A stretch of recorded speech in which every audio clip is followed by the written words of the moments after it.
صوت الصحافة، نبض الخبر. المغرب يهزم إسبانيا بثنائية ويتصدر مجموعته النارية بكأس العالم للشباب. منتخب المغرب يفتتح مشواره في مونديال الشباب بالفوز على إسبانيا بثنائية.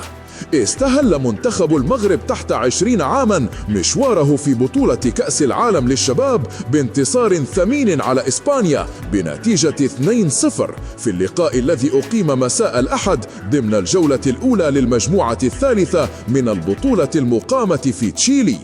وجاء الهدف الأول للمغرب في الدقيقة 54 عبر ياسر زبيري بعد هجمة منظمة، قبل أن يضيف ياسين جاسم الهدف الثاني ليعزز تفوق أشبال الأطلس. وظهر الحارس ياسين بن شاويش بصورة مميزة بعدما تصدى لعدة فرص محققة للمنتخب الإسباني، محافظا على نظافة شباكه حتى صافرة النهاية. كما شهدت المباراة إلغاء هدف للمغرب سجله يونس البحراوي في الدقيقة 80 بداعي التسلل، فيما ألغى الحكم أيضا هدفا لإسبانيا في اللحظات الأخيرة لنفس السبب.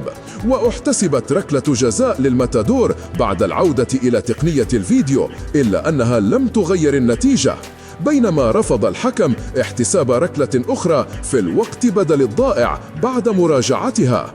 وبهذا الانتصار اعتلى المنتخب المغربي صدارة المجموعة الثالثة بقيادة مدربه محمد وهبي، منتظرا نتيجة مواجهة البرازيل والمكسيك. ولم يكن الفوز المغربي مجرد بداية موفقة في البطولة، بل جاء ليعيد للأذهان إنجاز المنتخب الأول الذي أقصى إسبانيا من ثمن نهائي مونديال قطر 2022 بركلات الترجيح.